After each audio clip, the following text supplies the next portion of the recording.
Councillor Danny Purton, the portfolio for the environment. I've got a document in front of us called Harlow Metro. Can you tell us a little bit about what that is and Harlow Council's role regarding that? Well, Harlow and Gilston Garden Town proposes to have sustainable transport corridors north, south, east, west through the town, and although they're for all types of sustainable journeys, walking, cycling, they also contain public transport.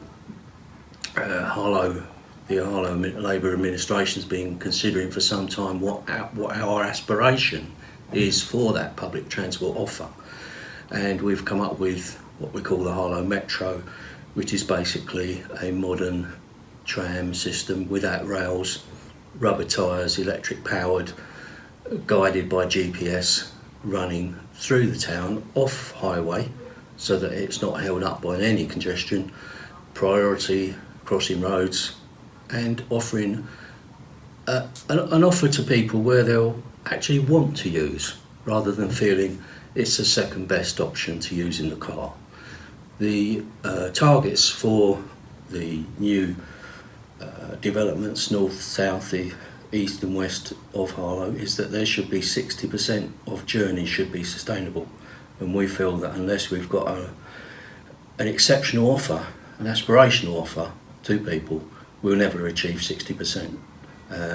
Not all our partners agree with that, many of them do, and we've been in discussions with our partners both collectively and individually.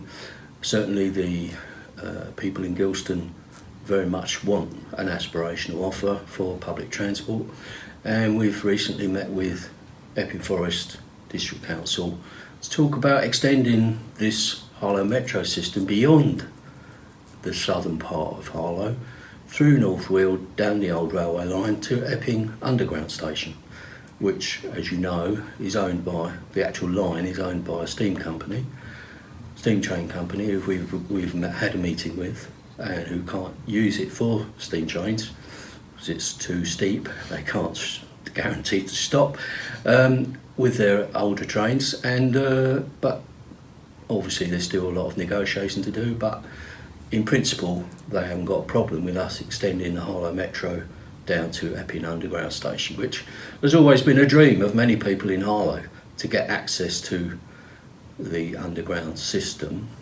And of course a lot of people drive from Harlow to Epping, causing an enormous parking problem, which Epping see this with us as a solution to some of their problems in Epping. I guess that the negative way, I guess, of looking at this is the system we have at the moment of getting around this town is unsustainable, and this is part of the solution, not part of the problem. Number one is, do you have a timescale for this? Well, obviously we've got to get to the point where we have an agreed scheme between all the different partners that make up the Harlow and Gilston Garden Town Board. There's the 3 district councils and the 2 county councils. Hertfordshire County Council have their own scheme proposal for the A414 corridor, which we've been involved in, which proposes a similar type of sustainable mass rapid transit system all the way from Hemel Hempstead to Harlow, and possibly carrying on up to Stansted, which obviously our system would link into. So really the ones we've got to persuade is Essex, who think that these targets can be met with some more bus routes. We don't believe that is credible. We don't think people are going to not use their car, sit on a bus in congestion, traffic, when they could be sitting in their car. So, whereas this offer, the Harlow Metro, is a whole different level, which will people actually want to travel on, not just regard it as something for people who haven't got a car. But if Essex don't play ball, is that going to be a big problem? Could be. That's why we're promoting this scheme to everybody we can. And obviously my interview with you now is part of that promotion. Up to now we've had discussions with our partners over the last couple of years, seeking to reach an agreement. We think we're nearly there, and this is the last push.